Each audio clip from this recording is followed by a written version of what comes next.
On March 11th, the Quaker campus first broke the story that JanTerm would be shortened by 4 days in an exclusively administrative decision. This week, QCTV spoke to President Sharon Herzberger regarding the change as students and faculty voiced their opinion. Since the president's announcement through a campus-wide email, various students feel that a decision of this magnitude should have involved the entire college community. This is the first change to JanTerm since its inception 40 years ago. From what I hear, it was a financial decision. It was the best way we have to save money, the best option available to us.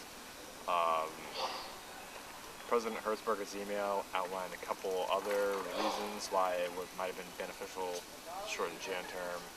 Every year we look for ways to economize on our costs and try to keep tuition down.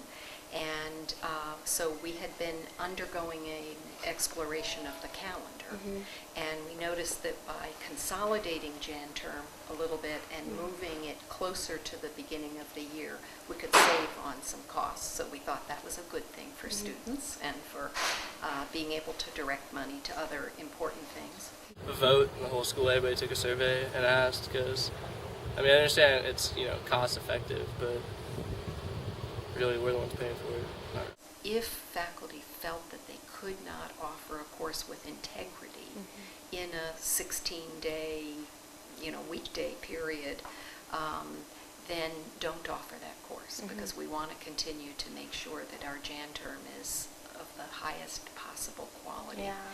I think it's one of my favorite parts of the Whittier curriculum. It's a complex issue. I think that, like anything, one has to readjust class schedules. So are there pros and cons? Absolutely. I'm now looking at how do I get back and allow my students time to integrate information and still present information to the campus at large, to the community at large. I haven't worked that out yet. I'm still trying to figure out the best scenario. I've spoken to some of my students, and many of them felt that I shouldn't give up the projects that the students did, because that was the greatest learning experience and integrative experience for them. January, I studied abroad in Paris, or I went on a class that went to Paris, and I thought it was a very enriching experience. And I feel as though if JanTerm were any shorter, it just wouldn't be enough time. Being that I'm a senior, that I plan to work on my senior project during that time, so it doesn't really give me as much time as it would if I, was a senior this year. When you're talking about increasing the intensity of every single day of JanTerm and then shortening the break between JanTerm and spring term down to 1 day, I think you're going to see a real negative effect on the academic environment of JanTerm. Dean Ortiz and Dean Coleman met with the leaders of societies and began talking to them about the implications of this shortening and moving of the calendar. Because we only heard rumors up to this point. We didn't know anything solid until an email was sent out to us saying a decision had already been made.